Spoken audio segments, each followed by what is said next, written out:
From WDWNT, the worldwide leader in Disney Parks news, this is ParksCenter.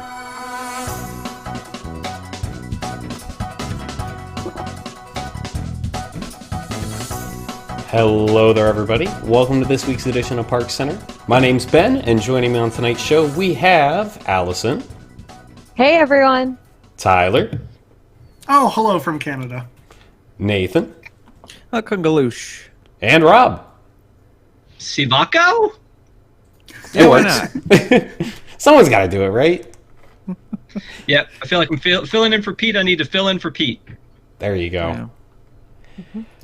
All right, well, speaking of making the magic happen there, I guess, a new parade is going to be coming to Disneyland in 2020, a daytime parade specifically, called Magic Happens. We don't know too terribly much about this at this point. We do have like the one piece of concept art you see up there at the top, which unfortunately really isn't that high resolution that we've got at all. We can kind of peek around in there and see that some of the rumored floats are going to include Sorcerer Mickey, Peter Pan, Moana, Frozen, Coco, Cinderella, Princess and the Frog, and even Sword in the Stone is going to show up in this if the concept art is to be believed. So I'm kind of excited to see, honestly, like some of the more modern stuff like Moana and Coco get in there. Mm-hmm. Yeah, the name's weird. It's That's fair. It's like, hey man, magic happens. Like it just sounds like a really cynical, like. But you know, that's fine. How long is or almost dirty? Current... It's like this is where the magic happens. This is where the magic happens. How long has the current parade been going on? Does anyone remember? Oh gosh, I have no idea. Yeah, Sensational's been going for a while. Yeah, they always seem to get good. There's a few exceptions, but I think overall they do a fairly good job at parades at Disneyland. I think some people would almost even say that they can beat Disney World at parades sometimes. I don't know if that's a popular opinion or not, but they do seem to rotate them out a little bit more. I think it's an easy draw, and yeah, it's exciting. Yeah. I'm happy to have it. I don't know, parades only do so much for me, so. Yeah, that's fair. Looks like it was 2011. Sorry. Looks like 2011 was when Sensational premiered. Just for the record, so it's been around for about 9 years when it goes away. But I mean, I think the Festival of Fantasy is a great parade. I think that I mean, now that the Dragon's back, Maleficent is back, I think it's that is a great parade. That is one that I stop and watch. So, you're talking about Disneyland having a good one. I think that's a great parade. Although I think that my favorite parade is still Paint the Night because I feel like there's so much that goes on. It's so big. Like I really love that parade. But do we know? Has anybody heard what happens to Sensational when it goes away? They put it out back and let it get rained on so that no. I was gonna say they take it to the parade farm, and let it run around with all the other parades. Yeah, where the Osborne family lights are there. No, too soon. Gosh. Yeah, it'll always be too soon. It's always too soon. No. I just want to make one note about the current parade. I suggest that people go and watch the video that's on the website because I'm going to put a pin in this, so I'm going to come back to it later. But just take note at how beautiful the costumes are and how fantastic the choreography is. And we're going to leave that there just saying Disneyland is capable of this, and we're going to come back to that later. Oh, okay. I probably agree. Oh boy, we're not moving to that immediately though, because we have Star Wars: The Dinner Show to talk about. Star Wars. Well, who would have thought some Star Wars news? We covered all the Star Wars. There ain't no more Star Wars. It feels like it. A while back, Harrison Ford gave a little bit of a preview segment on ABC in 2016 about Galaxy's Edge and what was coming. Well, one of the pieces of concept art was this like sit-down dinner show-ish restaurant. Well, it looks like this concept that never ended up getting used in the park is going to end up making its way into the hotel. So part of the Star Wars hotel experience is going to be this dinner show experience. And remember that this is an all-inclusive hotel, so like your dinners and everything are going to be included in the steep price for showing up to this. So it's going to be all this part of this experience, and It's really. Are you excited about this? I honestly am. Like, I really want to see like everything that comes out of this hotel. Yeah. Like, and I think it's going to be one of the best things Disney's ever done. But I'm very afraid that it's going to fall apart at the last minute, and I really hope I'm wrong. And that it's Well, great. my quick concern, and this is really all I have to say on this one, but like, you know, for how complex this whole thing's supposed to be, right? This experience that you have together. The idea that they're sort of like mashing in, like, well, we have this extra stuff we didn't use for Galaxy's Edge. We can put that in our room, right? Like, we can use that, right? Which for me, that might say a little bit more about the creative process behind it.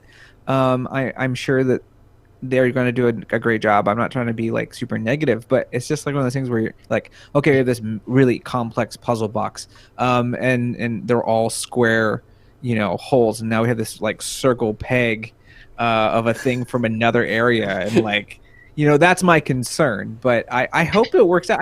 I'm being as positive as I can be. I'm the guy that is like, this is going to be Disney Quest 2.0. But See, I don't know. I would disagree with that because I think that's just an opportunity for them to plus it out. You know, to me, I feel like I would actually like for this to be somewhere else that I could get to it anytime I want to, as opposed to being part of the entire like Star Wars, hotel experience. Because I remember when they used to do Star Wars weekends, they did a thing with the Sci-Fi Dine-In and had a galactic breakfast, and it was, I think, by far one of my favorite dining experiences we've ever had.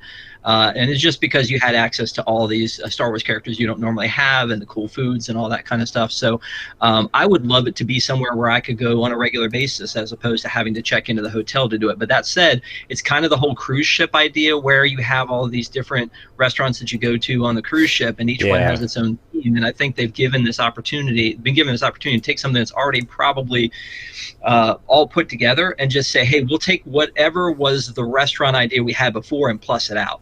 So I do think it's going to be a plus out opportunity and not just like a square peg round hole situation. But again, for me personally, I would rather it be somewhere I could just, that I could go to it when I wanted to without having to buy into the 3-day hotel experience. That's fair. Can I jump in really quick and just say Star Wars The Dinner Show sounds like a terrible, tacky thing. But then when I picture like how fun the Adventurers Club reunion was, I'm like, that was cool. But there's no way it's going to be as fun as that. Like, I mean, unless they bring Snig and Oopla from Hyperspace Hoopla back, but that's probably not going to happen. But how great would that be as a show? Yeah, they'll just have Oop and Snigla, and it's a two-headed alien. It's like, there you go. 2 words. Sunny Eclipse. Bring Sunny in Is that there. where he's going? I think that's where he went. Sunny in a lot of places. So. Oh, gosh. Well, I guess we're moving to the Magic Kingdom then. Villains After Hours. This is apparently a very good offering. I was very afraid that this was going to end up like a similarly named Villains event in Disney's recent history, but it appears that this is quite the event. You've got, gosh, what are the highlights from this? You've got Villains Unite the Night, that stage show. You've got Maleficent wandering around the streets. You've got the included food like you normally would have for an after hours event, and a bunch of villains throughout the parks. It seems like it's just a well-done after-hours event, and the after-hours events were already pretty good, so just stacking more on top of it does nothing but make it better. I'm confused. Love the theming. Go ahead. Sorry. I love the theming. I love villains, everything. I think the biggest question is this worth it for the typical Disney guest? And I think the answer is yes, especially if you don't have an annual pass and you come just for a week, rather than having an extra day on your like multi-day ticket, you can just pay a little bit extra for having the event, spend the day at the pool or the resort, and then show up at 7:00, and you've got 5+ hours in the park with limited crowds and free snacks and like extra events and stage shows. It's a harder thing to justify, I think, if you have an annual pass. But even then, it's just nice to get the park to yourself and have a little more fun. Sorry about that, Rob. No, that's okay. I was just gonna say basically the same thing. That like I feel like it's not even something they needed to plus out because I've experienced all three of them now: the Magic Kingdom, Hollywood Studios, and also Animal Kingdom. And it's just a great experience to be able to have that freedom around the park, do what you want, not worry about lines. It's cool because it's at night, like cool temperature wise. The free ice cream, popcorn, all that kind of stuff to me is just kind of lagniappe. A little something extra on top when you go. I don't need it, but it's great that it's there. And then I always feel like kind of like I need to eat as much as possible because I want to get my money's worth. But I love that they have those, and I don't think they need to plus it out, but I'm glad they did because like just looking at the food offerings at this one, somebody went to the extreme to plan out all these foods. I mean, every one of them is Instagrammable. I mean, the extra features that they have, like the villain's gear. I mean, it is so plussed out over the other one that I wish I could go and try it out because it looks like it's going to be a lot of fun. I would say I feel like they've learned some lessons, and you can tell. Let's start with Gunpowder Pete not being there. Yes. And being replaced by Barbossa, which they could have just. I mean, if Gunpowder Pete would have worked, that's what they would have done again, and it did not work. And so they got a really good, I thought, impersonator of Barbossa, and sort of plus that in a sort of unique way. I mean, it's the exact same like spots, the exact same kind of concept, but I thought it sort of worked fairly well.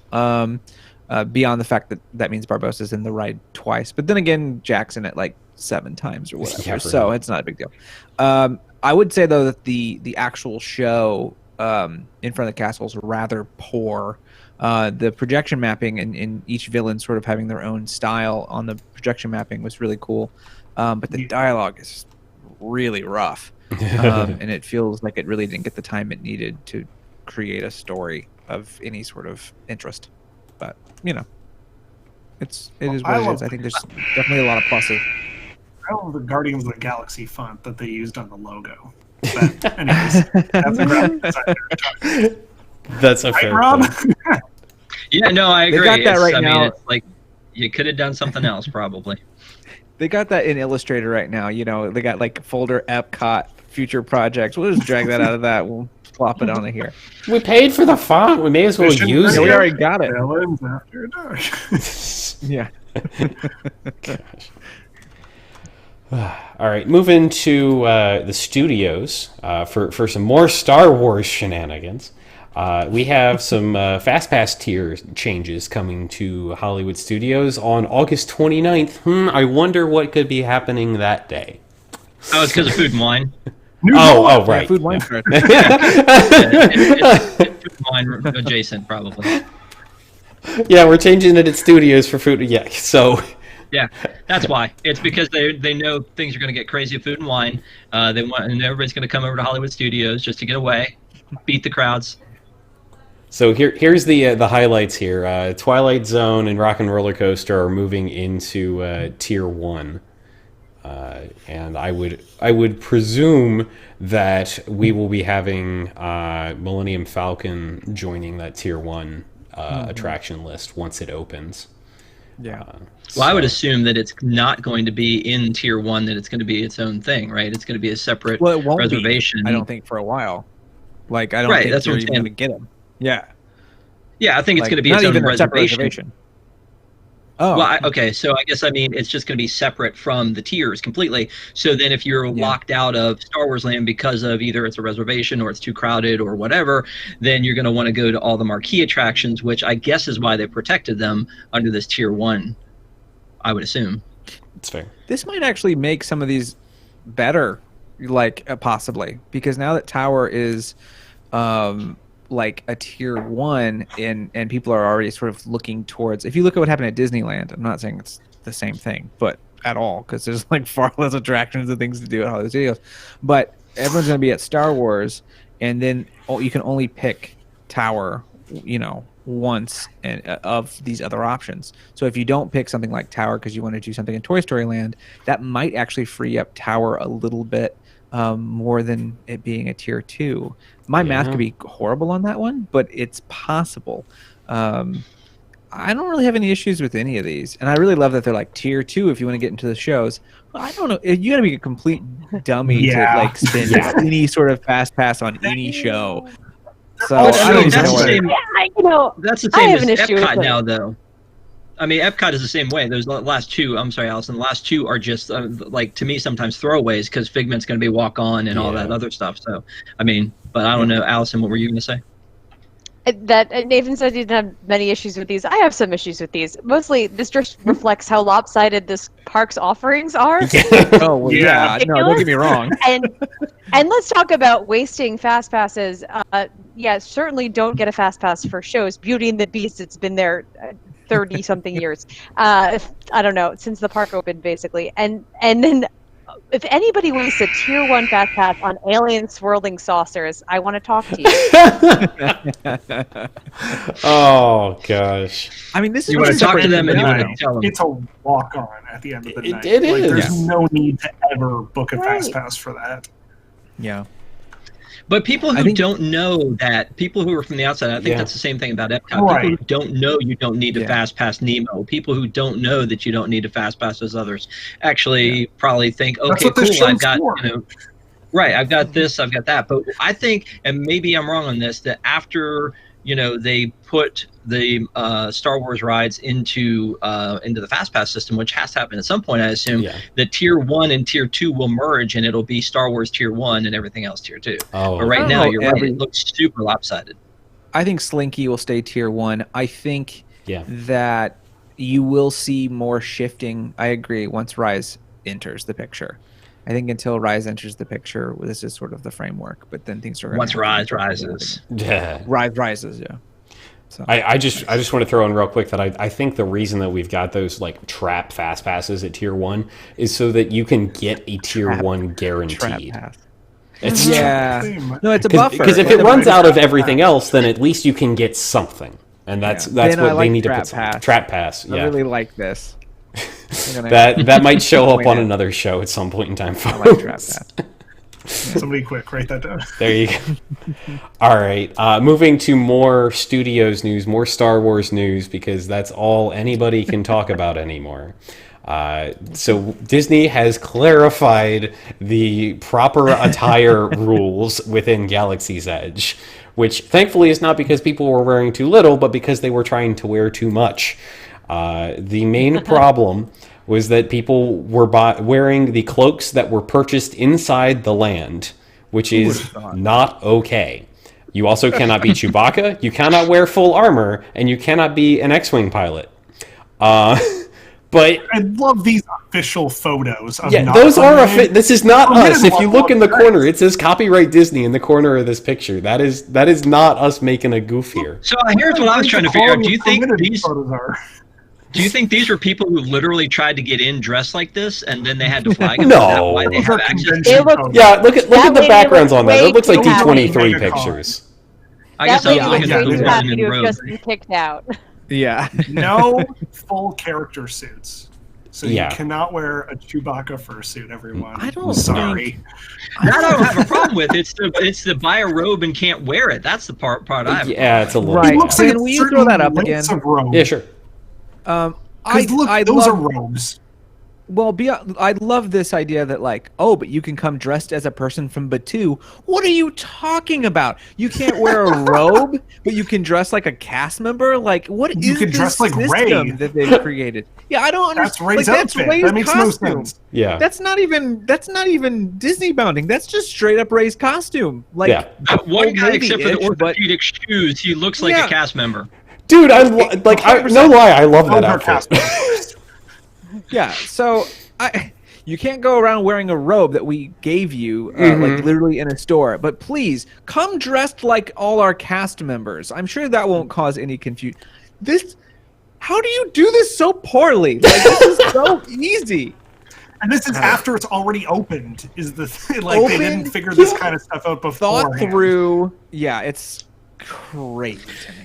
I still go back to what we said though about like comparing it to Wizarding World. Is you can go in there, you can buy a wand, and you can buy a robe, and you can actually play in the world that they've designed for you. And here you can buy a lightsaber, you can buy a robe, but you can't play in the world that they built for you. And it's just like, how can you do that? How can you sell this robe and not let people wear it? It just doesn't seem to make any sense. I mean, if they were that concerned about it, maybe the robes should have been a specific color or a little shiny or something that would distinguish them clearly so that people didn't get confused. I mean, that's not the concern here. The concern here, from everything that I've ever heard, is not, oh, you look too much like a cast member. It is, you are going to get that caught on something.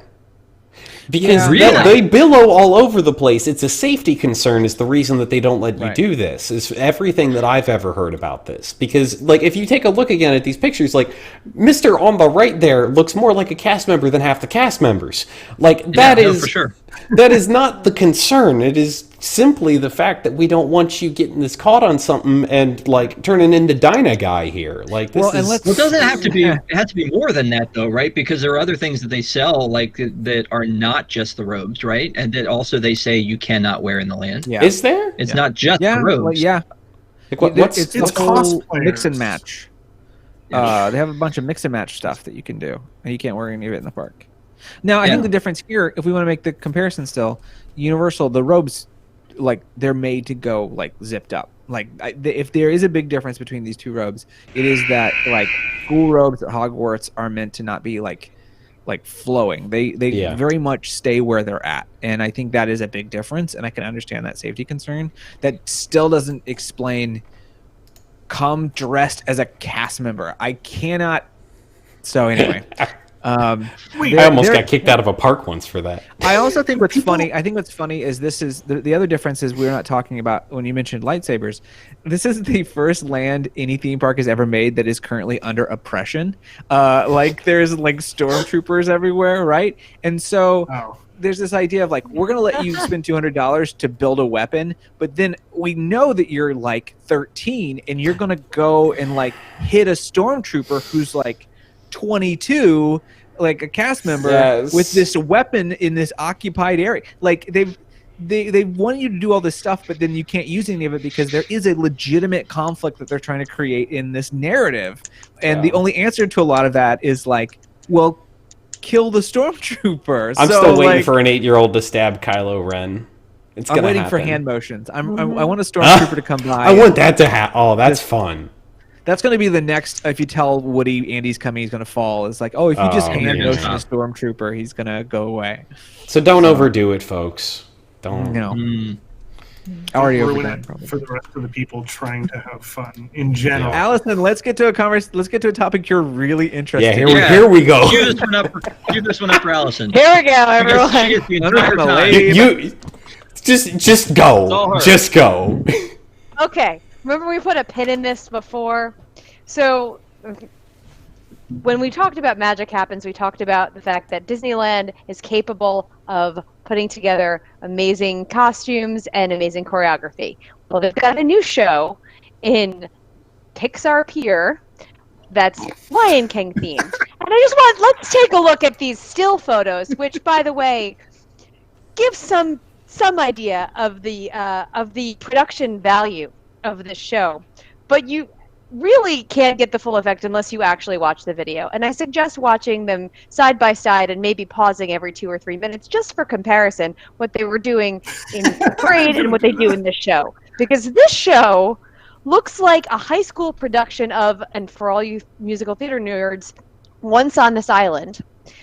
It looks like they've made these costumes at home from clothes from Goodwill, and it looks like the second grade art teacher did the choreography. And the dancers are really trying to sell it, but they have been given terrible material to work with. And this is like, and look at this stance right here. If you pause at this moment here, this is like a junior high production of Newsies.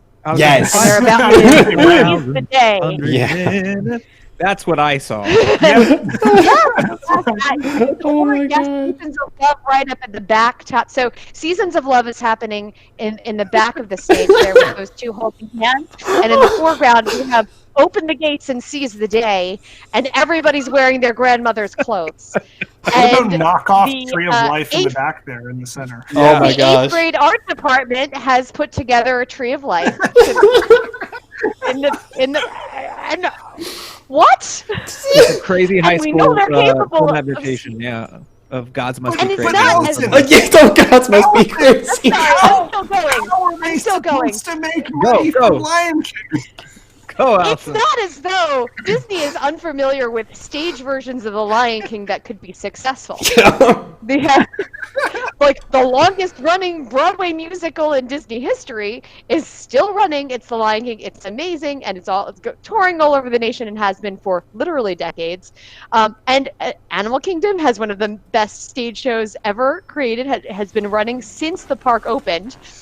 And this is what they put on in Disneyland, and I am all for them trying to cross-promote their movies and the new-ish things they're doing or the reboots they're doing. But why are they doing it with this quality? And I'm sorry, anyone else have anything? Yeah, That was the there's 12 greatest people- moment we've ever had on this show. That was great. There were 12 Tyler. people who don't know what Lion King is, and they needed to do just enough to show it to you. That's it. That's all I had. That's my whole thing. Here's what I would say about this. This is the Pretty decal bad. version. This is the decal version of the Animal Kingdom show if I've ever seen it. Oh, Yeah. Yeah. I don't understand. I love the idea. Like, yeah, go ahead and do like the one we have in Animal Kingdom. Do it in California Adventure. Find a place. Do it. Like, it's a great show and it can be done there too. This is not that. This is the most filler sort of I love like the Incredicoaster is just like hanging out like at Pride Rock. It's the weirdest thing to put on. It's so crazy. So, I don't. Well, you know what? Hey, Why are so I know we ran. looking at the I know we Incredicoaster? ran out of time here, but just to represent, Pete and the positive, I'm gonna say this is something that didn't exist before, and they put it into place in a place where there was nothing, and so we can pick at it a lot because it's not the usual Disney standard that we've come to expect, and I totally agree with you guys on that. But at the same time, it is an extra offering, and they don't always do that. The same thing like we were talking about the other night with we were talking about the villains thing, and talking about how the stage show wasn't all that great. This is an extra offering that they've added there too that is not part of the regular nighttime show. So for this one though, you're not paying an extra hard ticket. It's something extra that's there. So again, it is not the standard. I'm not arguing that at all. But I think it's a pop-up extra. Allison's not having it. I think it's just the theme. Well, I think the this idea of is to putting cross- it's cross promotion. This is cross promotion. No, This I is not get an extra event thing, so Yeah. get something that wasn't there before. This is so they can promote their live action version of The Lion King, which I was looking forward to seeing. And now that they've done this, I don't think I'm going to see it. You were worried? I think Oh, I'm no, done. totally. I'm going to punish Disney. They're not getting my money for that.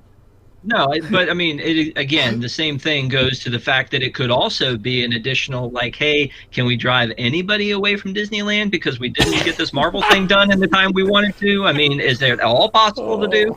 So I don't know. I feel like you're right. It's not of the regular Come for standard, and it's Soarin' over definitely like the whole California. synergy thing.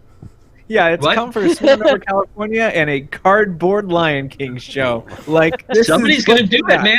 I mean, California Adventure. I try to consume all things Disney, and so I may see it. I would maybe hate it. I will give you a perfect example. The Jungle Book comes alive. I saw it. Oh boy. Oh, yeah. It had horrible reviews. I saw it, hated it. But in that particular case, that was like, hey, there's this awesome thing, Rivers of Light, coming. Here's something to fill the space. And it's like, yep, it looks exactly like something that you built to fill the space. I hate to do Rob, this, I but like was- your name of Jungle Cruise. It comes alive Jungle better Cruise. than Jumble Cruise. alive with magic. Yeah. Oh, Alive with Magic. Right. Okay. Jungle Book alive with magic. Sure. Rob, I think the only Comma, thing, with I think magic. the issue here is theme. I think you could put another show in this location. I think you could do something like Big Hero 6 or something different, and like it'd be fine. I think it's still Toy Story could even be put there for all I care. Just doesn't it's the fit. fact that it's this it's like this folkloric African Hamlet, and we're like gonna throw it in the middle of Coney Island. It's super weird. So anyway, all right. I think it's just probably they don't have any other place to put it, do they? Well, yeah, but that doesn't mean they should put it somewhere. All right, we do need to move on, and my apologies, but this show is going to run long. Reflections of Earth. It's going away at the end of September, but Reflections of Forever is an event that we're helping put on. That we are putting on from September 28th through October 1st. And we just recently announced this week that the show's creator, Don Dorsey, the show's composer, Gavin Greenway, and vocalist Kelly Coffey are going to be at the event at our luncheon with panel presentations involving these folks. If you've ever wanted to ask any questions about it to these folks, they're going to be there. They're going to take Q&A. This is big. Like, the fact that we got big names like this are just stunning to me. I'm really upset that I'm not going to get to go to this, and I'm really looking forward to looking at some of the video later. Mm-hmm. Yeah, if you like Reflections of Earth and you don't come to this, I really don't have a clue what you're doing with your life. Because this is couldn't be more Reflections of Earth. These are the people who made it. Mm-hmm. Yeah. Like, you have these people to thank for the vocals and the design and everything being put together. Yeah, it's great. Like, this is... I think that's all we have to say about it. But it's it really is just like objectively cool that this is happening, and I'm totally fine with cutting this one a little short because we went so long on the other one. But get your tickets. Yeah, get your tickets, folks. Check this out. Into it. I am coming. I am bringing the baby. This is not something she's missing. She's going to see both versions. Nice. She will have seen the Illuminations Reflections of Earth in her lifetime. So she may not remember it. Yes, our event is back to back with the new show as well. So you come to the dessert party for the last showing of Illuminations. This whole panel discussion takes place, and then the next day you check out the new show, Epcot Forever, right?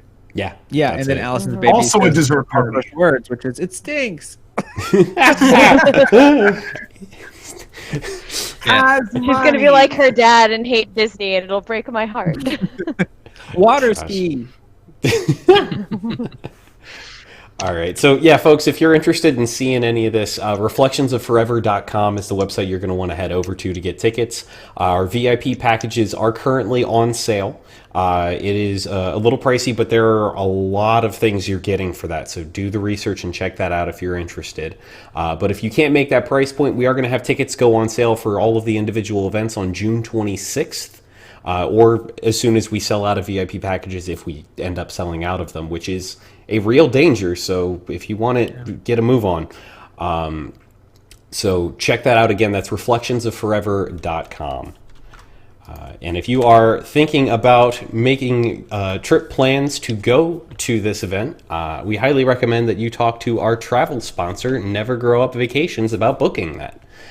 Never Grow Up Vacations is an authorized Disney vacation planner whose focus is in making magic for all their clients. With over 20 years of experience booking Disney vacations, we're sure they can help you make your next trip even more magical. Head on over to wdwnt.travel to contact them about your next trip today. All right, folks, that's going to bring us to the end of tonight's show. Thank you all for joining us. If you're looking for more live goodness, we'll be back again next week at 9 p.m. Eastern. You can also tune in tomorrow night at 9 p.m. Eastern for WDW News Tonight, which is going to be back after a little bit of a hiatus. So I am excited to hear all of the monologue jokes from the past couple of weeks. Oh, yeah. It's going to be fun, so check that out, or watch it on replay at youtube.com/WDWNT. You can also find this show over there. Subscribe there to get notifications every time we go live. You can also find the audio-only version of the show if you search for ParksCenter wherever fine podcasts are sold, and you should be able to get a hold of us pretty easily.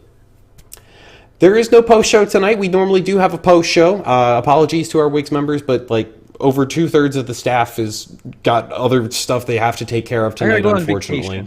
Yeah. We've got vacations, we've got sick kids, we've got all sorts of stuff we've got to take care of tonight. So apologies on that. But we love you, but Wigs. we love you all dearly. If you're not one of our Wigs members, we highly recommend you head on over to patreon.com/WDWNT, where you can join our WDWNT Interglobe Society, or Wigs for short. For as little as $2 a month, you can get access to our post show, the post show for News Tonight. The entire podcast backlog is available on there as a benefit, and a whole bunch of other perks. So I highly recommend you check that out if you haven't already. All right, that is going to do it for all the plugs. It's going to do it for tonight, folks. We will see you all next week. Bye. Bye. Bye.